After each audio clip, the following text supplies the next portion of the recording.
Hi everyone, I'm Pastor Neil, and this is Living Water, Home Edition. Thank you so much for joining us here today.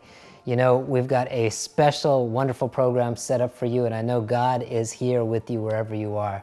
And so just thank you for being with us and blessing us as we praise Him together today. You know, this is a special weekend. It's Father's Day tomorrow. I want to say a special happy Father's Day to all you fathers out there. We know that our society, our communities, desperately need strong fathers. And so for all of you fathers out there who are just sharing your love with your children and all the children around you, thank you so much for being a reflection of our Father in heaven. And you know, I have to say an apologies to all the mothers, because a couple weeks ago it was Mother's Day, and in my notes I said, hey, gotta wish all the mothers a happy Mother's Day, and I forgot mommies. Forgive me. You guys are the best. You guys are awesome. A very belated happy Mother's Day to you as well. And on top of Mother's Day that just passed, Father's Day that's tomorrow, we just passed Juneteenth, the celebration Freedom Day of the last state that ended slavery in 1865. You know, it's ironic that we are in this series, Race Against Racism, as we celebrate another Juneteenth.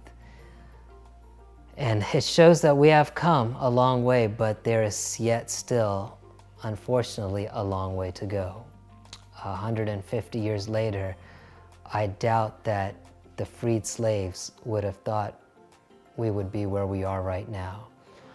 But together, as we work with one another through Jesus Christ, we will make it fully and finally home.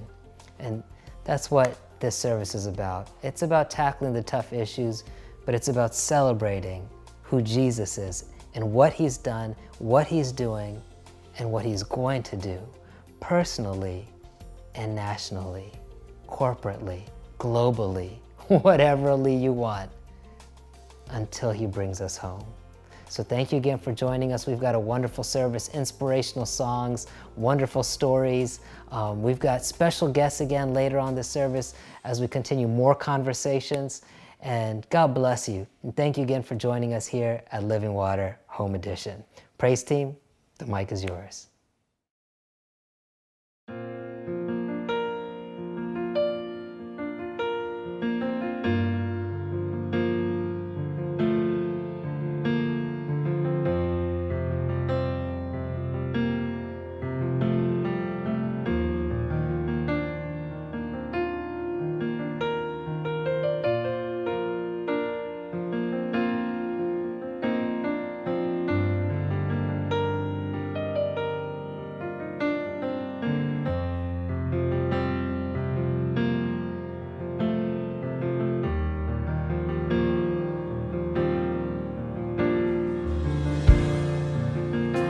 So hard to see it, took me so long to believe it, that you choose someone like me to carry your victory. Perfection could never earn it, you give what we don't deserve. Take the broken things and raise them to glory. You are my champion. Giants fall when you stand undefeated. Every battle you won, I am who you say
crashing down, I have the authority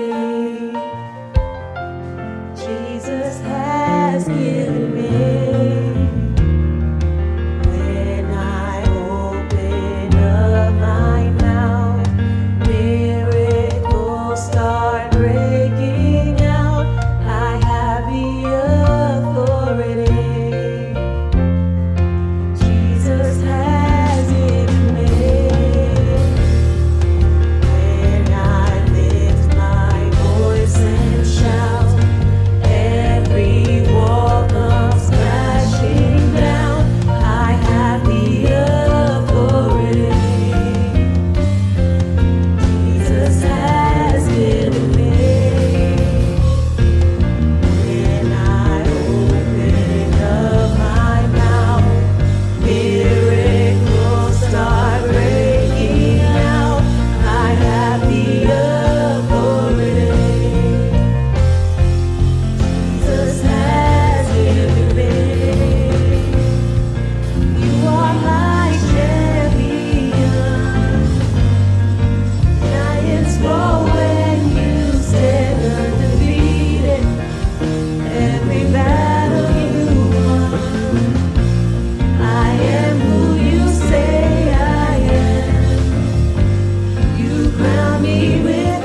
1,000 generations, and your family, and your children, and their children, and their children, and His favor be upon you, and 1,000 generations, and your family, and their children, and their children, and their children. May His favor be upon you, and 1,000 generations, and your family, and your children, and their children, and their children. May His favor be upon you, and 1,000 generations, and your family, and your children, and their children, and their children. His presence go before you, and behind you, and beside you, all around you, and within you. He is with you, He is with you, in the morning, in the evening, and you're coming, and you're going, and you're weeping, and rejoicing. He is for you, He is for you, He is for you, He is for you, He is for you, He is for you, He is for you, He is for you, He is for you.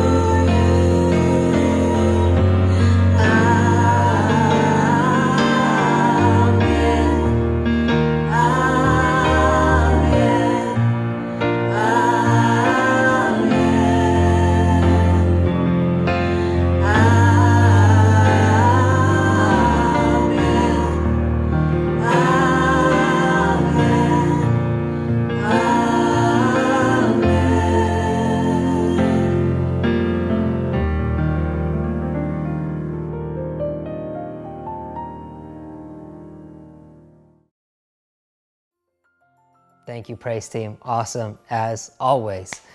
Up next, we have our children's story brought to us by our very own Josiah and Aubrey Hall. So kids, get up close. You guys don't want to miss this. Enjoy. Hi, I'm Josiah. And I'm Aubrey. Today we are going to try and make raisin jams. We will need a clear cup, carbonated water, and raisins. I'm going to pour the water in the cup, and I will drop the raisins.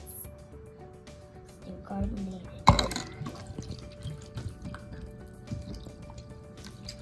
That's enough.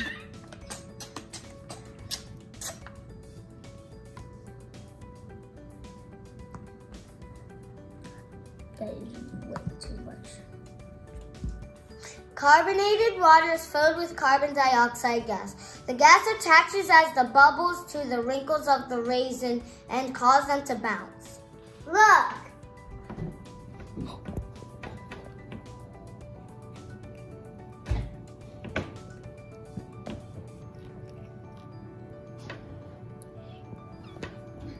God tells us in Psalms 149, 3 verse 4, "Let them praise His name with dancing, and make music to Him with timbrel and harp.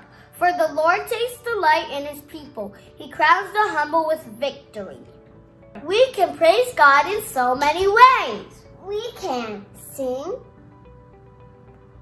praise, dance, and serve Him. Amen. Aubrey, pray. Dear Jesus, thank you for this day. Thank you for everything you do. Thank you for letting us dance and be with good. Amen. Have a good day. Josiah, Aubrey, great job, guys. You guys always do such a wonderful work with children's story. Up next, we've got a spotlight on one of our growth groups. And did you know, hopefully you did, our growth groups just started last week. But if you haven't signed up, don't worry, it's not too late. And all our classes are still open. You're gonna be seeing a spotlight now from Lena Daniel, who's one of the leaders of our Adulting Navigating Relationships. So Lena, take it away. everyone, my name is Lena and I'm one of the co-leaders for our growth group, Adulting Navigating Relationships. It's a great growth group if you're single, dating, or just want to be friends. We'll be going through the book by Michael Todd entitled Relationship Goals. And this is a great growth group that will learn and of course grow together. We are meeting every Tuesday night at 7 o'clock, so please go to our website, livingwatersda Church, and sign up today. Thanks, Lena. And now listen, guys, if you want to sign up for our Navigating Relationships growth group, just go to our website, livingwatersda.org, click on the growth groups link, and you can register right there. And there's a number of other groups, from Won't You Be My Neighbor on the Art of Neighboring, led by yours truly, early teen class, Fruits of the Spirit. We've got a class on Guide to Financial Freedom, led by Justin Hall. And we have got a special new growth group that's actually starting next week, and it's called Embracing Oneness. And it's a growth group focused on tackling racism in society. This is a brand new group that we have just launched, is just starting up actually next week. And listen, even if you've signed up for another group, you don't want to miss this group. It's led by a video series by acclaimed author Tony Evans. We're going to be watching video devotions from him and leading out discussions from it, and you just don't want to miss it. Embracing Oneness. You're going to be hearing more about this class next week as well, and just really, I highly encourage you, all of us, Black, white, Indian, Asian, Hispanic, whatever, we can all learn so much from this. I've watched all the videos. I've been so inspired. You're going to be hearing me tackling some of these things and from some of these inspirations there. So why don't you get ahead of the game and join us, Embracing Oneness. Again, on our website, livingwatersda.org. Sign up today.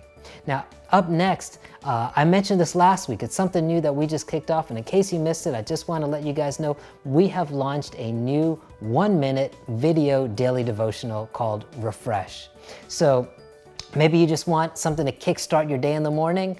Go to either our Instagram, Facebook, or YouTube site, or even our website carries them now, and watch our 1-minute daily devotional called Refresh. Here's a sample coming up, and subscribe, sign up, enjoy, and be blessed.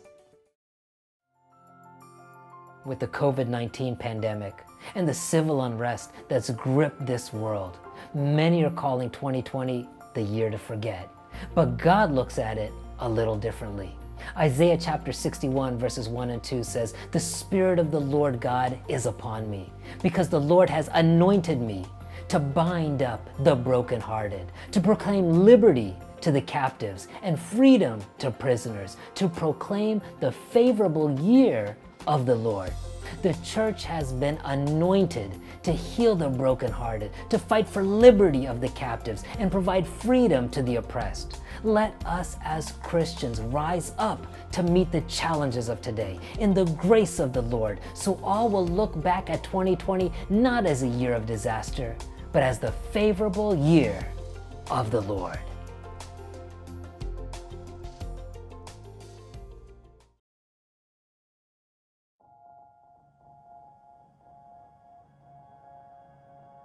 We've always perceived ourselves as people of freedom.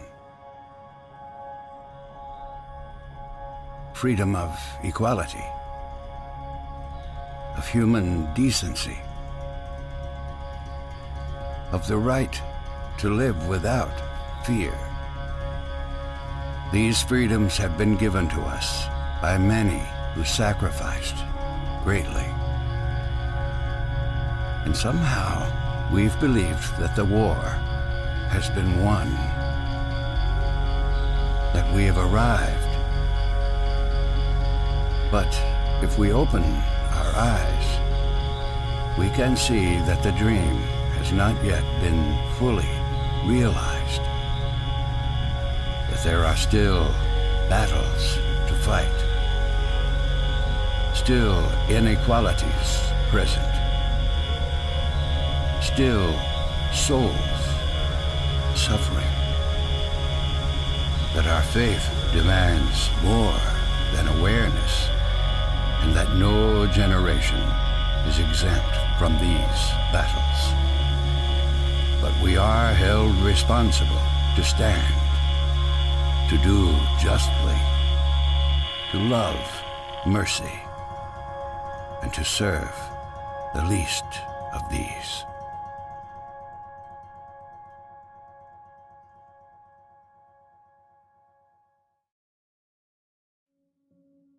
We're continuing our series, Race Against Racism, with a message entitled, More Conversations.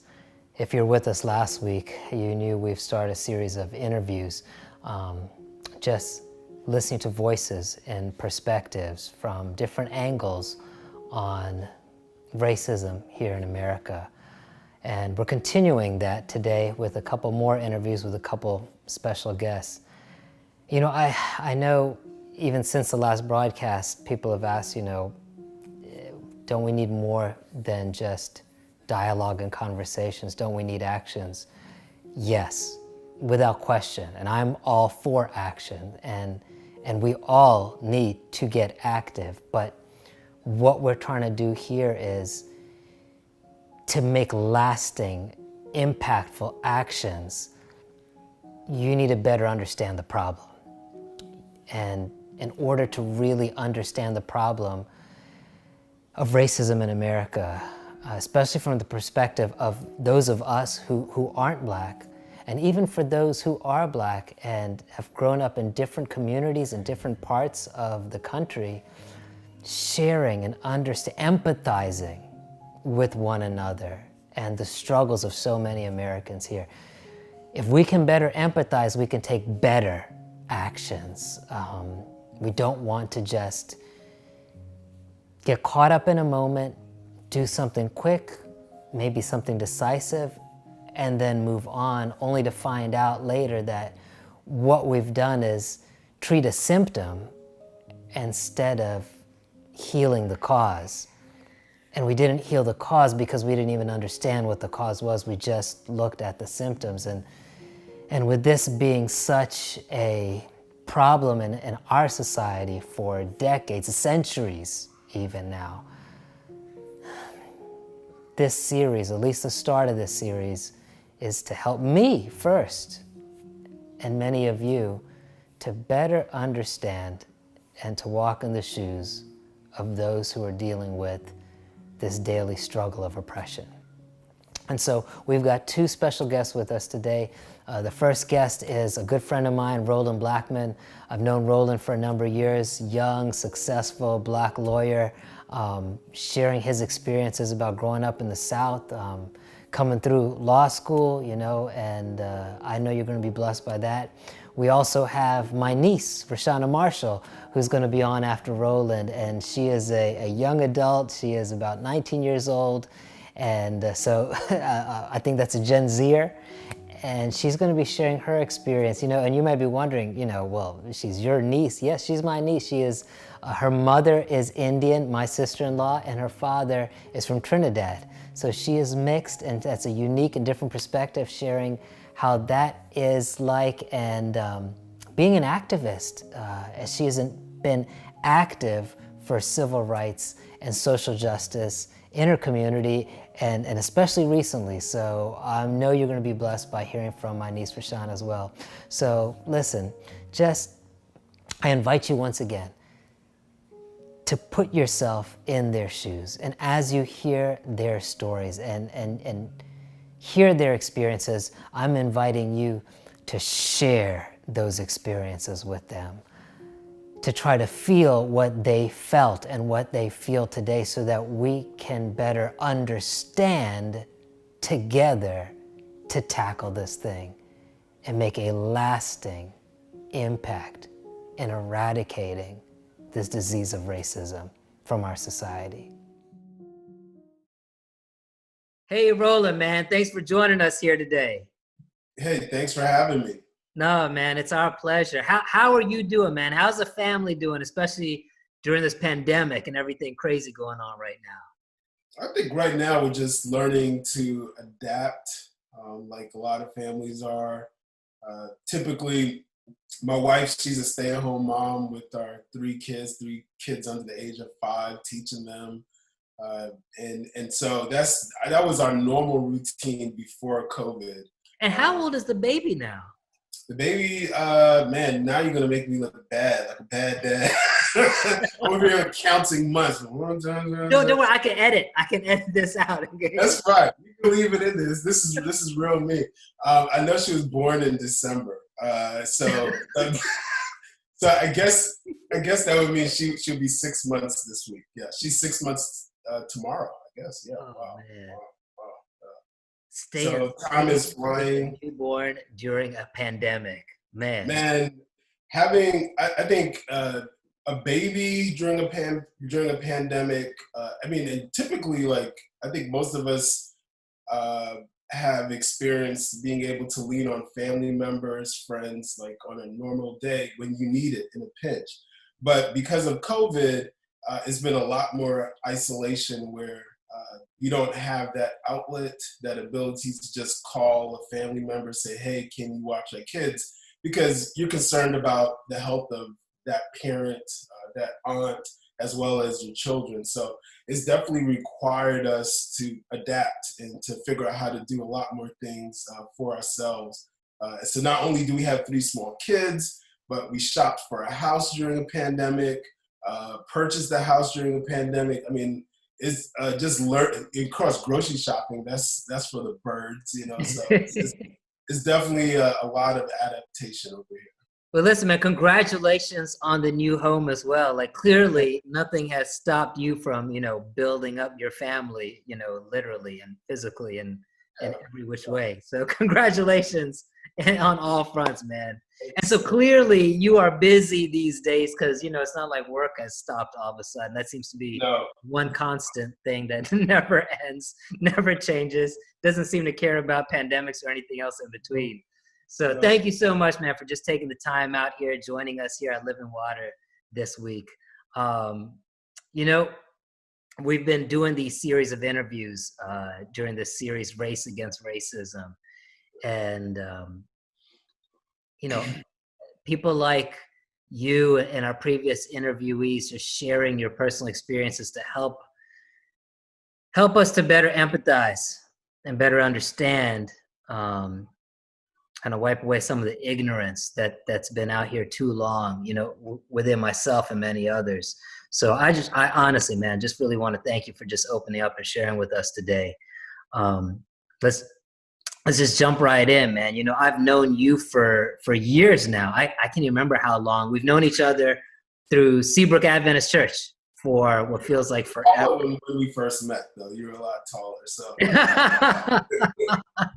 that's how long. I know Tall Neil. Yeah, see, at least somebody does. But did you grow up here in Maryland? Did you grow up here in PG County? Like, where did you grow up? Where did you go to school at? I tell people that I'm a creature of the world. The short answer is no. I did not grow up in Maryland. So there you go. Didn't grow up in PG. I was born in Massachusetts. I'm the definition of wrap it up. My parents were college students at Atlantic Union College, and it was a college baby. They then moved to Brooklyn. That's where they were based, in New York. And then from New York, they moved to Georgia. And so for most of my formative years, K through, or at least first grade through college, I spent all those years in Georgia. Went to Morehouse College. Definitely a product of the school system down there, and then came up to DC for law school. And that's kind of been my story. That was my introduction to DC. And then never left. And then here you are. Never left. Found the DC, found a Montgomery County product, Rhonda, and we hitched, and the rest is history. History, man. Recently, I've had many of my Black friends share with me stories of how they faced racism and inequalities in their schools during those formative years. including in areas one would have thought would have been more welcoming to Black Americans, let alone in areas that, are generally known to not be so. You've mentioned going through some similar challenges during your schooling years. Can you share with us some of what happened? Sure. And I mean, I guess there's a little pretext. One of the most famous presidents from Morehouse College's Benjamin Elijah Mays, and he's revered in our school history. He was the president when Martin Luther King attended the institution. And one of the things that he wrote in the book was that at least two places that will continue to be hallmarks or reserves of segregation and racism would be churches and schools. And said this like back in the 60s that those are two places where we still continue to be bastions of racism. Whoa! Now that is such a powerful quote. So racism is going to continue be most prevalent in our schools and our churches. Yeah. Can you unpack that a bit more for us? Sure. And again, you just have to think that he made this statement over 50, 60 years ago. And here we are in 2020, and we still see that in our churches. And when you see that, at least on a school level, you can see that in terms of whether it be funding for education. You can see that in the classroom, how teachers treat students differently based on race. You can see that in access to educational opportunities. And, even when I think about my own personal experience, I remember in the 11th grade, throughout school, I'd always been in advanced classes, exceptional student, A student. School came easy for me. It was really easy for me. And I remember in the 11th grade, I was in advanced English class. I was a top performer, probably had like a 95 grade average or something like that in the class. And towards the end of the school year, I asked the teacher if she could recommend me, because this was part of the process, if she could recommend me to take AP English, Advanced Placement English, for my senior year, or at least to get into a joint enrollment, which was basically you would go to a college, to a community college, to take your English class. So it's kind of the same thing as AP, you just get college credit immediately. And so I asked if she could recommend me for that program. And her response to me, 16, 17-year-old Roland, was, I didn't think you wanted to go to college. You didn't really seem like the college type. And I was like, she said you did not seem to be the college type. Like those are the words that she used? Correct. And you were an excelling student. Not just her class. I graduated high school with honors. But that was her response to me, that she just didn't see that in me.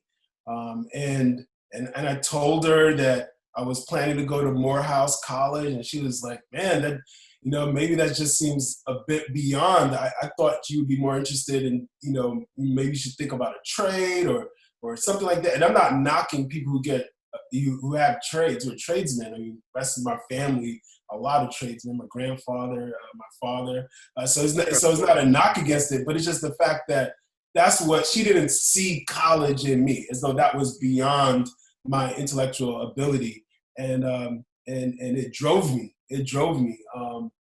But unfortunately, I never got into AP English. She just didn't recommend me. I was able to take AP in other classes, but not English. And when you look at that through my example, someone can say, well, Roland, that's just you.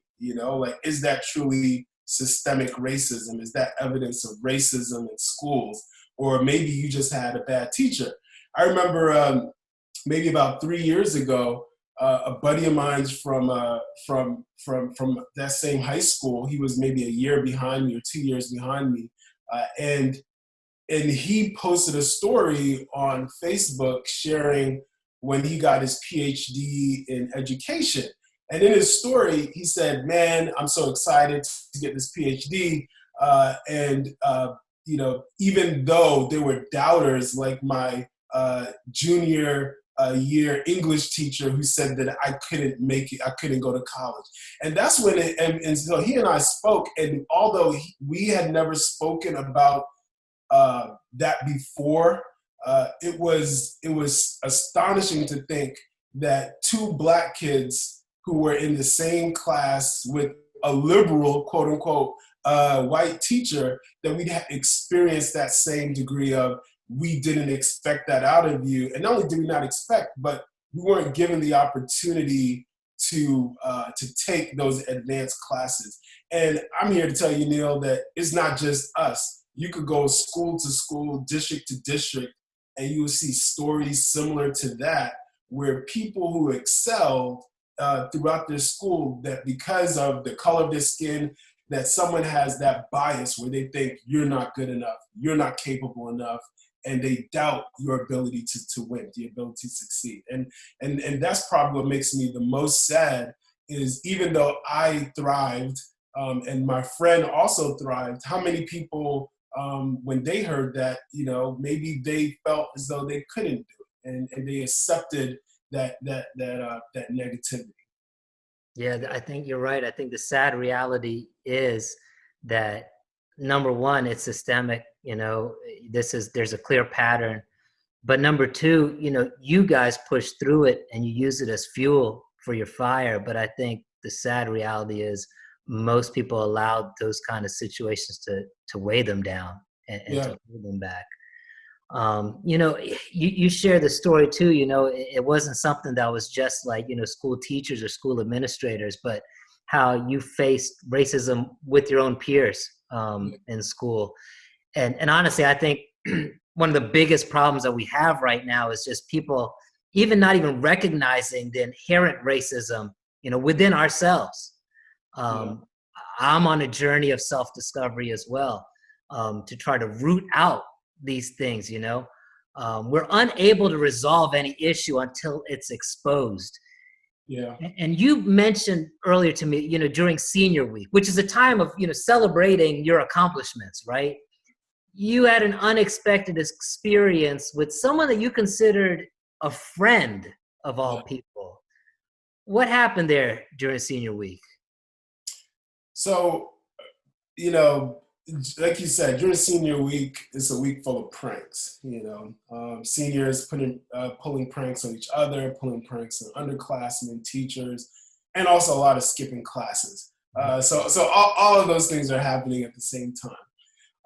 And one day, I was in class with another senior, and I don't know what started it, but in any event, at some point, I had a bottle of water, like the small little 8-ounce whatever bottle, and I dumped the water on her, and she didn't like it, and I just began running out of the class, and she was just chasing me. And we're just running around the school, just running, and she was chasing me. And I think the fact that she couldn't catch me just got her more and more upset.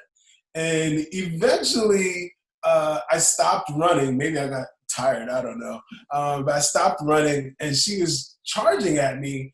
And so I didn't want to get hurt. And I noticed that she started to swing. So I just grabbed her. This is a white girl. And so I grabbed her and just hugged her real close. And I was like, yo, calm down. Like, I'm not like, let's not fight about this or whatever. And I was like, and she was like, let me go. And I was like, I'll let you go, but calm down. I don't want you to swing at me, because like, it's not worth like fighting over. And eventually, and so she was like, I won't calm down. And eventually she just like looked at me and said, that's why everyone calls you nigger behind your back. And that was what made me let her go. And I skipped a part because like she attempted to dump water on me during the process, but maybe, I was a little too fast. I dodged it. But when she said that, like at that point, it moved from like joking to serious. And I just let it go. And I was like, man, like that's screwed up, that's screwed up. And we went our separate ways. Nothing, I didn't make anything of it. But from that day forward, it was just something that just stuck in my mind, that here I was, the Black kid in a white school. And because of my academic achievements, I was typically maybe the only Black kid in a lot of my classes, or there may have been one or a couple of other people that were in my classes. And so it was just shocking that here I was thinking that I was part of the in crowd, the cool kids. I partied with them, hung out with them. And for senior week, that last week of school, to hear that this is what people are saying about me, or how they're describing me behind my back. Even if she said that out of anger, the fact that she felt comfortable saying it rubbed me the wrong way. Man, so it was just like, after all these years, it was like a curtain was drawn back. Yeah. And as much as people will smile to your face and say all the right things, inside, behind the scenes, in the heart, that underlying and inherent racism was still there. Yeah. Man. Now, with the spotlight these days, on the George Floyd death, and the city of Minneapolis in particular, you've told me that you yourself ran into some trouble with the police while in Minneapolis. What happened that day? Yeah. In college, I was part of a program called the Mellon MacArthur Honors Program. And anyone who knows those two foundations, if you're a Mellon Scholar or MacArthur Foundation, that's usually known for geniuses. I'm not saying I'm a genius, but and so ain't nobody calling me genius, Roland. I am in no program, not invited, didn't even know they exist. But they funded a program that brought students from my school, Morehouse, students from Spelman, select students. You have to apply for the program, and I think we had a couple students from Clark Atlanta University, again, all in Georgia, and they took students from there and brought them to the University of Minnesota. And there was a program, a study program where we kind of do in-depth research about different topics. And so while in Minnesota, in Minneapolis, University of Minnesota, they have a really big, this is something I didn't know prior to going there, but Minnesota has a really big refugee population. They have a lot of Somalis out there, a lot of Eritreans, Ethiopians, people from Laos. Like, it's a really big refugee population, and to some degree, you could say a significant part of their Black community is composed of people from Africa. And in any event, one evening there was an Ethiopian party, and myself and a couple of other brothers, we decided to go to the party. And after leaving the party, it was the let out, and we were walking back to our dorms. This is all walkable distance. We were walking back to the dorms, and there was something that happened, maybe blocks away from where we were, and the police decided that they were going to, I guess they wanted to shut the party district down. I guess essentially that's what they wanted to do. In any event, we were walking back to our dorms, which was away from where the incident took place. And the police, as they were moving up the street, there were officers on horses, officers on bicycles, and officers like on foot. And all to break up a party? They were breaking up stuff. I don't know what was happening. Honestly, I don't know what was happening further down, but whatever happened, it was blocks away from where we were. Uh-huh. But this is predominantly like Ethiopian Black, like club area, right? Uh-huh. mostly Black people that are spilling out of the clubs because this is the let-out time. So everyone's coming out of the club the same time. And they got And cops so, on horses, bikes, vehicles, and they're like, it's, yeah. And so eventually, as we're walking away, all of a sudden this horse comes like right behind us and just like, and the officers are cussing, they're yelling like, get out of the way, get out of the way. And they're just using the horses to like forcibly clear the area. I mean, again, I in Georgia at Morehouse, like we went to a lot of parties out there. I've never seen a clear out with the horse. Like it was just foreign to me. But in any event, they were using horses, and at a certain point, like the horse was like, I was literally fearful that the horse was gonna like hurt me because it's like right up against my shoulder, against my head. And so at a certain point, I, told the officer, I said, like, I just looked back and said, hey, we're moving in the direction that you want us to go.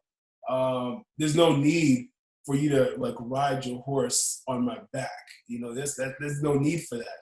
And in response to that, another officer on a bicycle literally just rode by on his bicycle, turned around and pepper sprayed me and my friends in our eyes.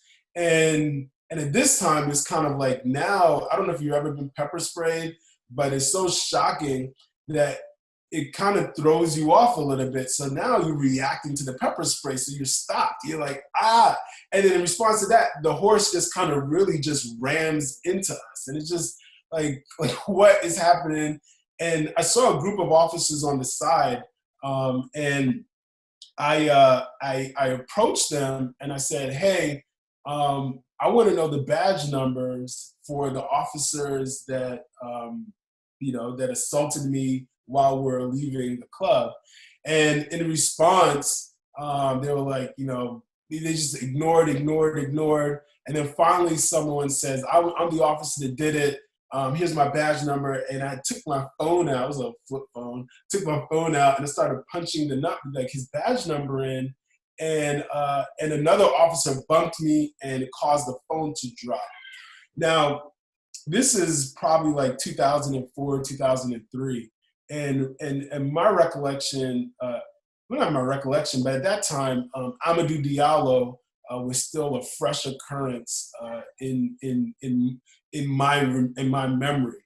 And Amadou, for those who don't know, was a Black man who was killed in New York while reaching for a wallet. Officers approached him. He was at his door, entering his apartment. They assumed he was doing something that he wasn't, that he had something that he didn't, and they asked him for his ID. And while reaching for his wallet, they shot him thinking that he had a gun.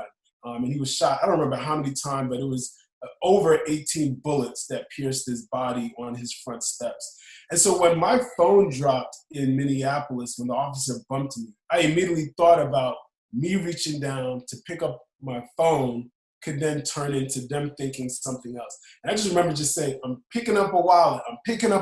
That's it. I'm just going down to pick up my wallet. And I picked it up. I mean, not my wallet, but my phone. And I picked it up.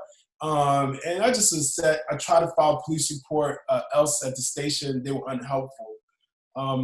And not to ramble, but later that week, it's just so interesting that this week is Juneteenth is this week. And later that week, I went to a Juneteenth celebration, and that was my first time ever going there. What I learned was that at that point in time, Minneapolis, the city of Minneapolis, their police department was well known in the community for being aggressive against people of color and even police brutality. There were so many documented cases. At that point in time, while I was complaining about being pepper sprayed, there was a story running in the community paper of a Black male who was arrested and while in jail was sodomized by officers with the baton. Again, this is 2003. This is 2004. We're not talking about hundreds of years ago. This is recent news. This is recent time. Recent.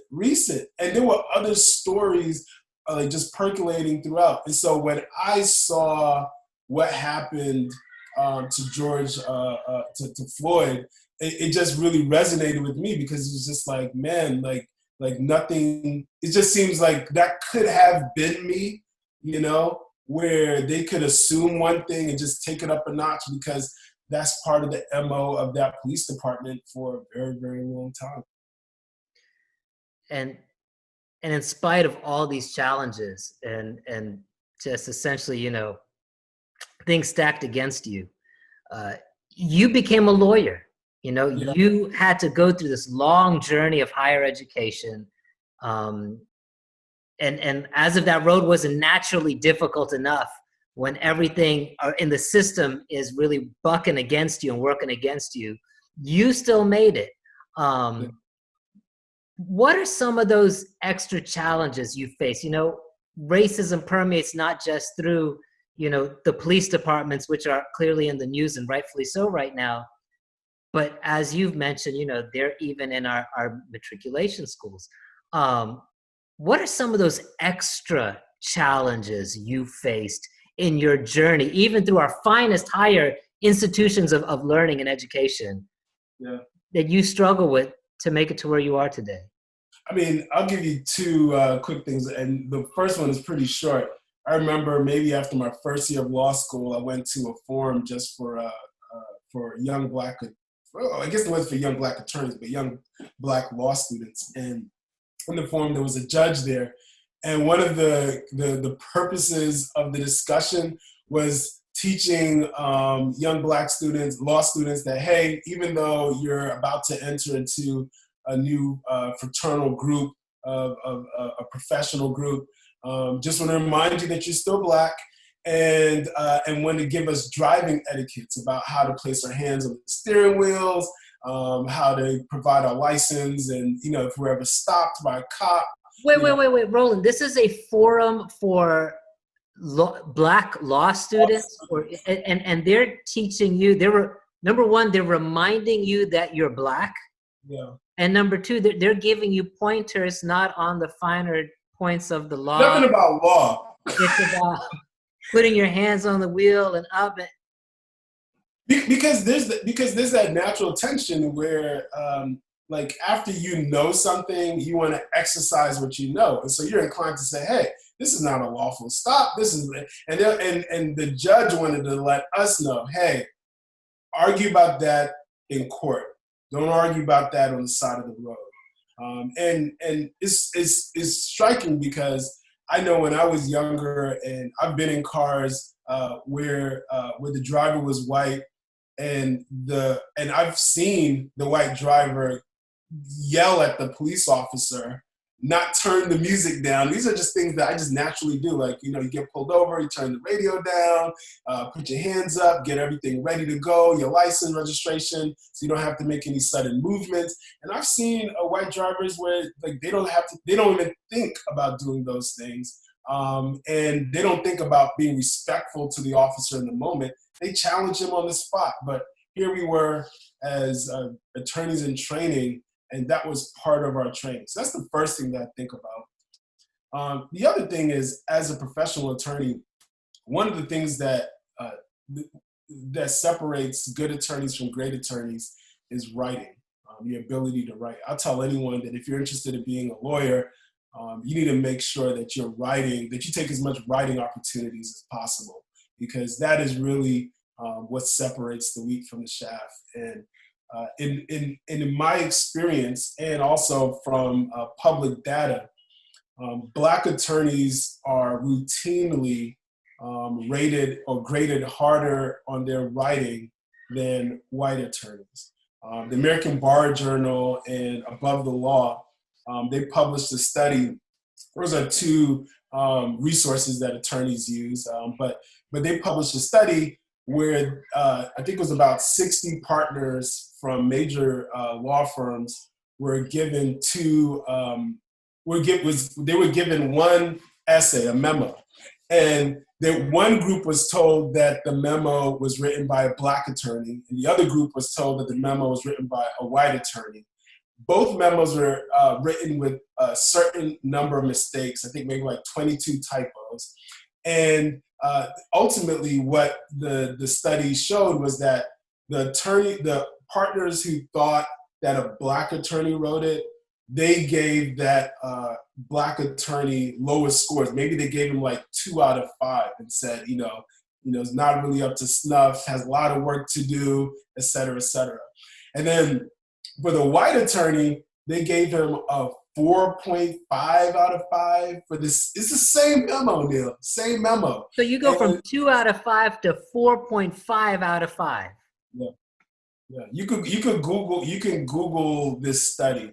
And I mean, fail to A. I mean, like, it's not even close. Yeah, and for the white attorney, their remarks was he has a lot of promise, and so for one attorney, you think like, oh, he's not up to snuff, and then the other guy, you say a lot of promise, and not only that, they noticed more errors in the black attorney's work than they noticed in the white attorney's work, even though we know that it was the same product. It was identical copies. And so what it teaches us is a couple of things. One, not only do they notice your flaws as a black man, not only do they notice your flaws more than they notice in someone else, it kind of goes back to my teacher from the 11th grade. They also hold those flaws against you in a different way, where now they think you're not up to stuff. You're not capable to cut it in this environment. And unfortunately, that's the story for too many of us. I've experienced that story personally, where I've written a memo and received negative feedback, and then I've had a colleague ask me to write a memo for her, and she passed it as though it was hers, and she received like, this is the greatest memo ever. So I know this story is true because I've seen it myself, that a white person can take my work and get praise. And if I tell you that I did it, then I get a lot of negative feedback. So so part of it is, I guess, Neil, is like you just learn to be better than best. I think that's what the old folks would tell you is, just got to be better than the next white person. But I mean, it's an unreasonable standard to even have to obtain. Roland, in spite of all of these things and all these challenges, I mean, if standing here from the outside, looking in to your life, you seem to have it made. Like, you seem to have everything. You are highly educated. You are a successful lawyer. Good job, a beautiful family, a new home, new baby. You are well respected in your community. You're surrounded by friends. I mean, it would seem you've done everything right in spite of all the obstacles and have achieved the so-called, American dream. Yeah. As a successful young black man, when you walk the streets, when you are just out and about, do you actually feel like you're living the American dream? No, I mean, because when I think of American dream, I think of, a part of that, the word that comes to mind is freedom. And so the freedom to just be you. In terms of financial things, like, sure, I've purchased things. I have a decent income, but I also know that for the first 3 years of my legal career, I was hired with a cohort of other white attorneys, and I was the lowest paid of the entire cohort. So even with financial, with money, with blessings, it doesn't mean that I get paid the same wages. It doesn't mean that I live in the same communities. It doesn't mean that I'm afforded the same privileges. So when I think of the American dream, I think of that freedom to just be who I am without my race being, whether it be intentional or unintentional, my race being held against me in my pursuit of freedom. Roland, man, thank you so much for just sharing with us today, for your openness and honesty, and just, reliving parts of your past so that, well, it helps us. I know what you've shared today is going to help dispel so much ignorance from acts of prejudice and racism, not just within myself, but for everyone here watching, to help us to better understand what friends, our own friends like you, have had to deal with and are still dealing with on a daily basis. The thing that's been striking me with everything that I guess in my self-awareness journey is that I have friends who've been standing alone for too long. And I think myself and others like me want to stand together with you now, come what may. And you sharing these things helps in ways that you probably can't even imagine. So thank you again, Roland, so much. And listen, man, send my love to your family. And I hope that we can actually see literally each other again soon. Certainly. Definitely thanks for the opportunity to share this story with your church. And hopefully it's a blessing and an encouragement to know that there's still hope, but there's still a lot of work to be done as well. And God is coming for a working church, and hopefully we're working towards building a better world. Amen, my brother, man. Let's work together. Let's do this thing, man. God bless you, man. All our love to the family. We'll talk again soon, all right? Yes, sir. All right, man. Have a good one. Hey, Sean. How are you doing? Hi, Pastor Neil. I'm doing well, thank you. How about you? I'm doing good, Sean. I want to thank you so much for joining us here, being a part of our Living Water worship experience today. For those of you who don't know Rashana, my niece, Sean, just share with us a little bit about what you've been up to, especially like during this time of quarantine. So, wow, yes. So college, the life on campus sort of got cut short when Corona hit us. And so we were forced to move back home. And I feel like life for me has been a little bit easier, just having to, wake up and then just bring your computer to your bed. That's been really easy for me and very convenient. But I've also missed my friends and, seeing them every day, getting to hang out. So I've been making sure to keep in contact. And even though we haven't been able to see each other, I've definitely been making a lot of time for them. Also at home, I've been like the designated cook. My mom has retired her duties. And also, especially during this time where Black Lives Matter is very important right now, I've been making sure to, even though we have Corona, I've been social distancing. I've been making my way to some protests. I've been to 4 so far. And I just want to make sure that I'm doing my part and taking action in as many ways as possible. Well, Sean, that is awesome. We're so proud of you, and that's why we have you on today. As a young adult who's part Indian and part Black, and just being a part of what's going on out there right now, and even before now. I want to just thank you, for just sharing and being open with us today, inviting us into some of your experiences growing up in Poolesville. And let's start there. You moved to Poolesville when you were very young. In fact, you lived there for most of your life. How old were you when you moved to Poolesville, and how old were you when you actually left? So I was 7 years old when I moved to Poolesville, and once my parents got separated, I was about 15 years old. But I still continued to go to Poolesville High School just because my dad had lived there, and Poolesville is known as the #1 high school in Maryland. And so I started first grade there, and I ended 12th grade there. Right. So pretty much for all your formative years, since early elementary and all through high school, you grew up in this small town, Poolesville. Right. And like you said, it was ranked the best high school in the whole state of Maryland. But we're here talking about your experience growing up in this town, this predominantly white town, historically predominantly white town.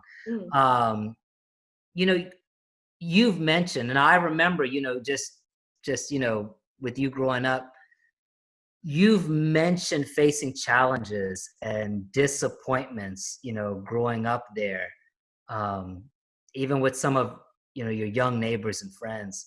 How so? So I would say, so when we first moved to Poolsville, when I went to school, there was a neighbor that was in the same grade as me, and she was my friend at first, but that soon ended.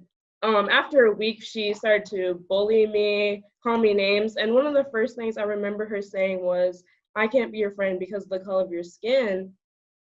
And just as a very young kid, for the most part, we all are innocent and not taught any type of hate. Like, we don't see any color. So this was just a shock to me. And I ended up telling my parents, and the counselors had dealt with it. Thankfully, they were able to address it. But that was when my eyes were opened that, not everybody is as loving, and not everybody is taught the same way that I was taught. And so being surrounded by mainly white people, I felt like I couldn't share my culture or my background.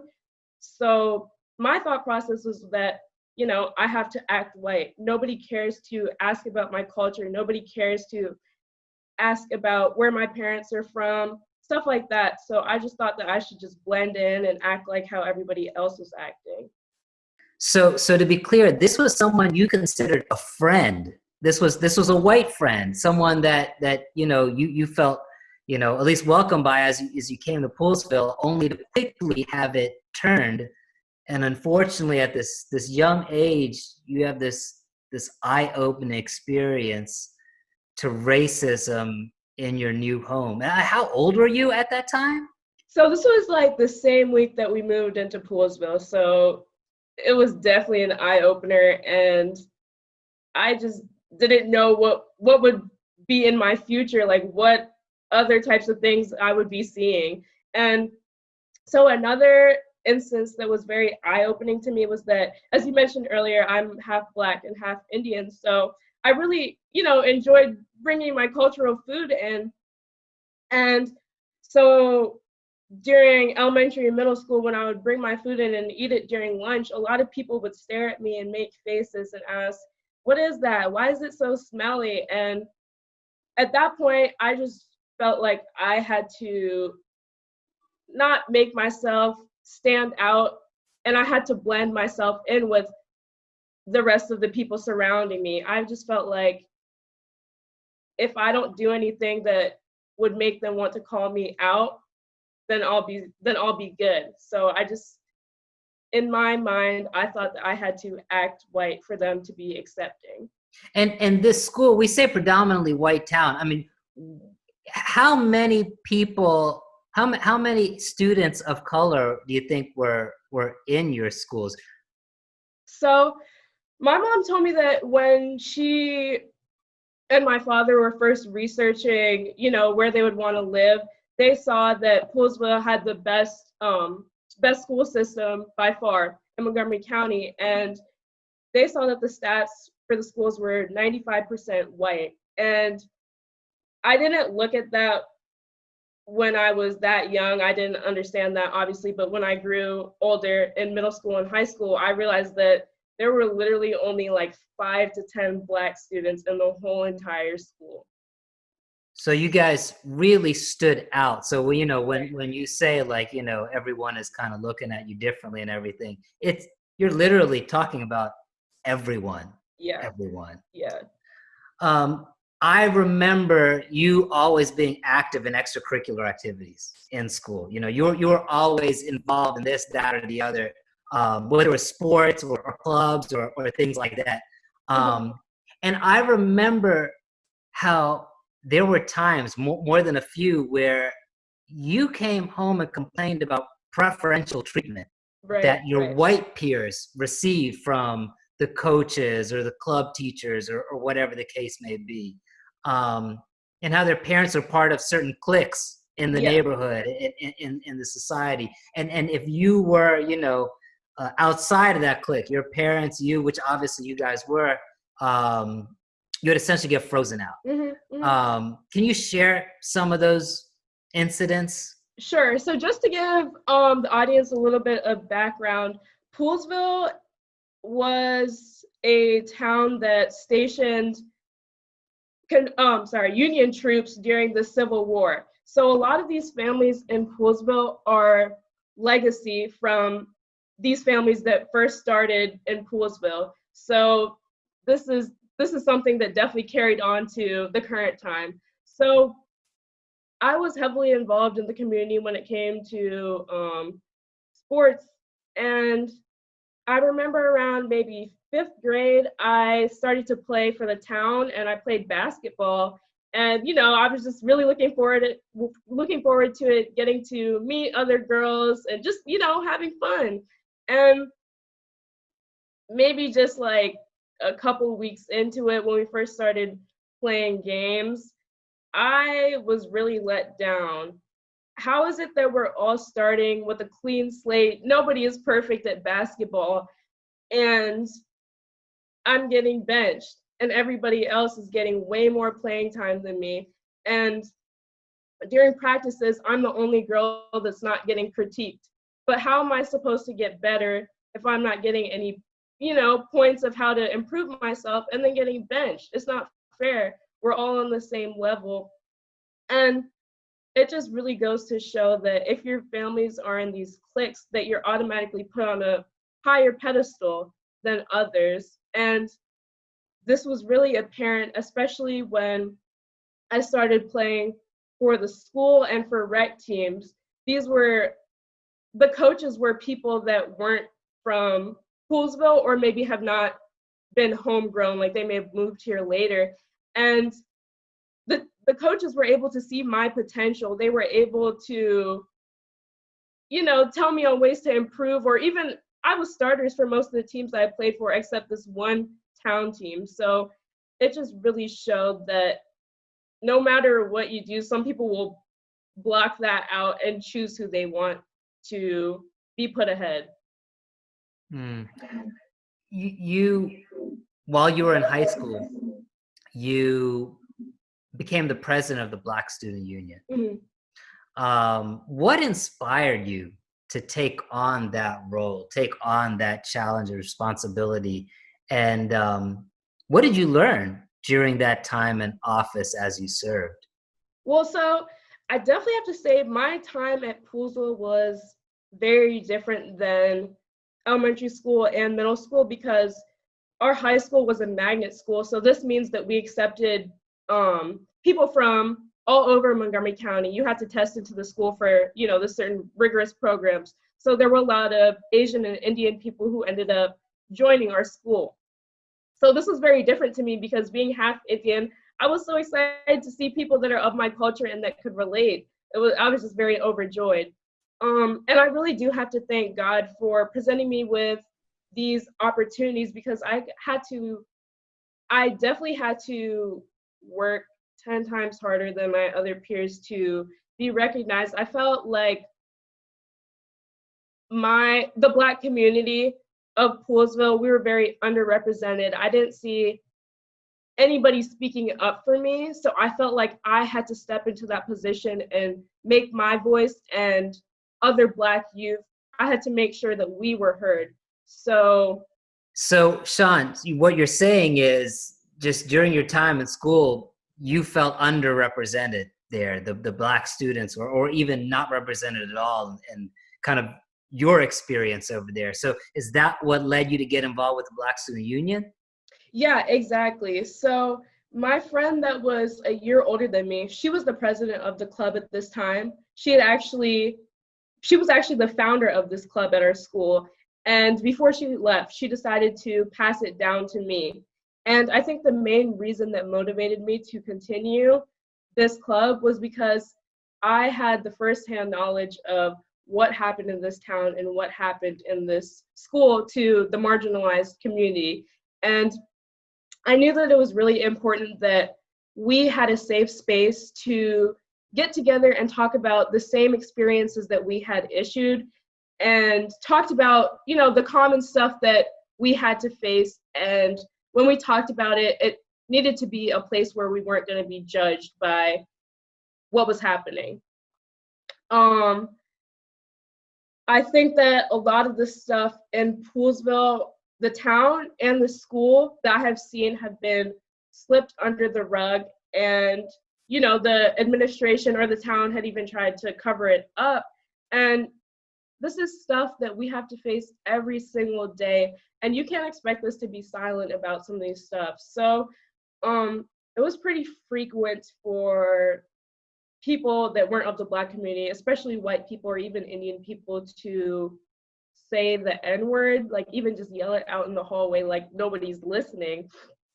And even a lot of times, the homegrown Poolesville people, they would wear Confederate flags to school, to our school, and a lot of us would just be very shocked, like, what exactly are you promoting here?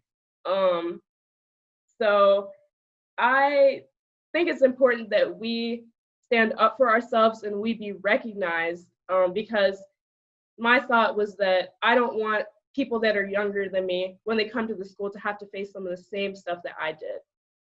So Sean, just about a week ago, you helped lead and organize a protest march back in your hometown of Poolesville. Why did you take that on? What led you to lead this event? And how was it received? Was there any backlash from the community? What happened last week? Well, so as I mentioned earlier in this interview, I actually attended a couple other protests, and I was really inspired to see that the youth were driving all of these protests, and I wanted to make sure that I was also doing my part and making sure that I'm doing it to the best of my ability. So I know that my town of Poolesville has a lot of deep-rooted racism that definitely needed to be addressed. And one of the things that Poolesville is known for is that in 1956 was the town's first protest, and this protest was actually anti-integration. So they didn't want any mixing with white people. It was only supposed to be a white people community and nobody else there. And so I wanted to take on this protest because I believe that we need to do the exact opposite of what they were doing. This isn't a time where we're supposed to continue suppressing minorities. We're supposed to welcome these communities. You can't be called a community if you're not willing to accept other cultures and willing to, invite other people. So And this was a community that you said growing up you didn't feel welcomed into, right? Yeah, exactly. I wanted to take advantage of this moment to educate people that might not understand. There's definitely ways that you can educate people and they can unlearn some of the racist behaviors that they have been previously taught. And during this time when we were advertising the protest, there was a lot of backlash. And when I advertised it to the town of Poolesville, there's only a couple thousand residents of Poolesville, so it's easy to reach everyone. A lot of people were saying Black Lives Matter is racist. If it's not All Lives Matter, then you're racist.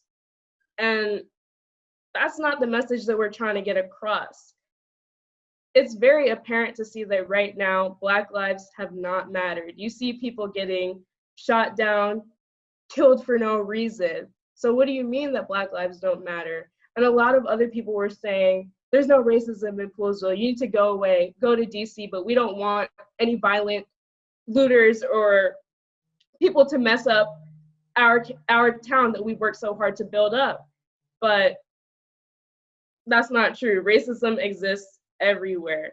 And I felt like it was my part to use the resources that I have or the connections that I have to address the situation. I know that I may not have a large social media platform, but I have to use what is right in front of me. So I wanted to take advantage of this opportunity. Where do you see us today? And where do you see, more importantly, where do you see us headed from this moment on? What needs to take place to give ourselves the future I think so many of us long for? Well, these protests in the past 2 to 3 weeks have honestly given me so much hope. And even though the Black community has been mourning the losses of many people, I, along with many others, have become very hopeful that change is in the future.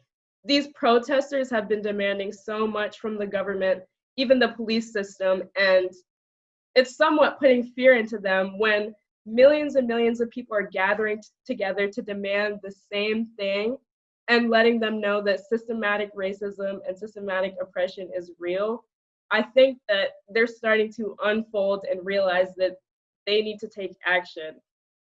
And I think it's important, just as, citizens, especially people that aren't Black, it's not Black people's obligation to educate you. You need to take it upon yourself to educate yourself, educate your kids, because they're going to take your example. So you need to make sure that, you're doing your history, you're reading your books, and making sure that you can be an ally for Black people that actually need you. Union is what we need right now. And this country cannot go through any more division. And we saw some of that unity even at your recent march, right? Where in spite of the backlash, in spite of, some of the opposition, there were hundreds of people, look like, that turned out of all races, creeds, and colors, and a large number of white Caucasian residents who came out to support you. Am I right? Right. Signs of hope and signs of change. Right. So when planning this protest, I was just super overwhelmed by all the backlash that I was receiving, that I didn't even know if people would show up. But when we got to the protest, I was almost in tears. Hundreds of people were showing up from this community to support the youth that put this program together. It was just super inspiring. And I couldn't even be mad that racism has been a huge part of this country, but the fact that people are willing to step out of their normal lives and whatever they may be doing, they put that all aside to open themselves up to be educated. They're willing to learn more, learn about the experiences, because some people, when racism doesn't directly affect them, they just don't know that it's even out there. So I'm so grateful for that opportunity to share what exactly was on my heart. And after the protest, so many people were just thanking me and showing their gratitude that we put something out like that for them. So yeah. But that's wonderful, Sean. I want to thank you again for just being with us here today, for being so open and so honest, talking about some painful points in your past. We couldn't be more proud of you. We're so, so proud of the woman you have grown to become and all that you're doing, fighting for the cause of Christ and tackling the social injustices of our society today. So thank you so much, Sean. Just keep up the wonderful work. And I'm sure I'll see you soon. Thank you so much, everyone, for taking the time to hear my story. And I hope that inspires you all. And thank you. Thanks, Sean. Talk to you soon. Bye. Okay, bye.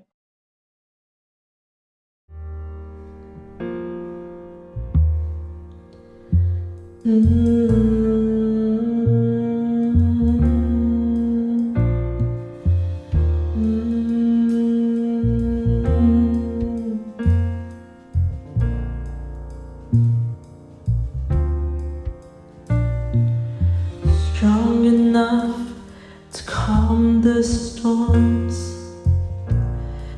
fear and unbelief, fierce enough to break the cords of death that clung to me. 'Cause I have come to know a love whose powers overcome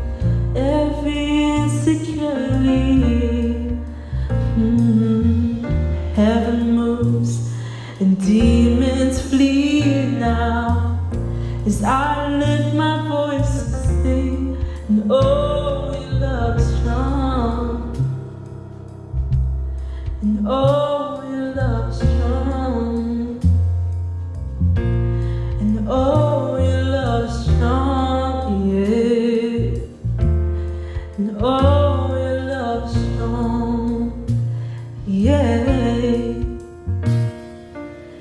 close enough to hold me near.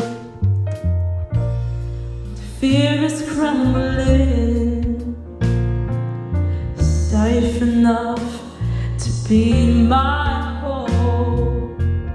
When my world is crumbling, 'cause I have come to know a love stronger than the grave, that in my darkest hour raised me up from dead to life now, and resurrection power. Oh, love strong. Oh, love is strong. Yes, it is. And oh, love is strong. Yeah. And oh, love is strong. And oh, strong, strong, strong. And oh, love is strong. Yes, it is. Yes, it is. And oh, love is strong. Yeah. And oh, your love is strong. Your love vanquished all my enemies.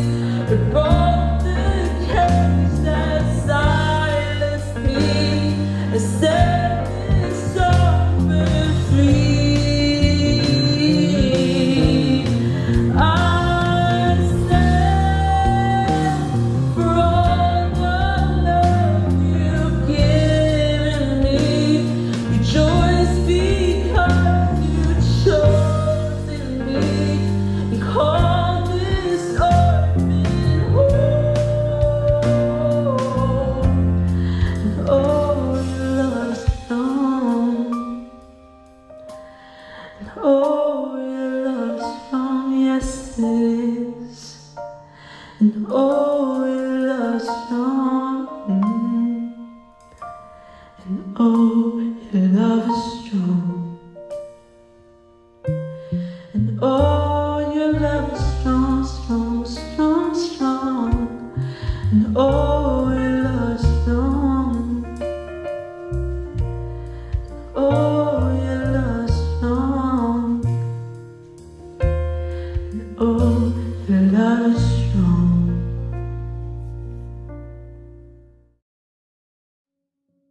I want to say a special thanks again to my guests, Roshana and Roland. Thank you guys so much for joining us today, for sharing your experiences, for inviting us into your journey to help us better understand and share and be better for it. Thank you guys so very much. I want to close today's service with a poem I recently read by a young black female poet, Morgan Harper Nichols. And the poet was called Empathy. Empathy. And it says this: let me hold the door for you. I may have never walked in your shoes, but I can see your soles are worn. Your strength is torn under the weight of a story I have never lived before. Let me hold the door for you. After all you've lived through, it's the least I can do. I'm inviting all of you today to be a doorkeeper. Let us hold the doors open. I understand we can't walk in the shoes, but it doesn't mean that we can't see the worn soles. We can't see the strength that has been torn and a weight of a life of oppression that has weighed them down. Let us hold the door open today. It's the least that we can do. let us hold that one true door, the door that leads to true freedom, the door, the way, the truth, and the life, Jesus Christ. Let us not just hold that door open, but let us together as brothers and sisters walk through that door together today. Father, help us to be better doorkeepers today. Help us to hold that door open and walk through it together in love with you. Let us carry the weak. Let us lift up the weary. Let us allow Jesus to bring us home. In Jesus' name I pray. Amen.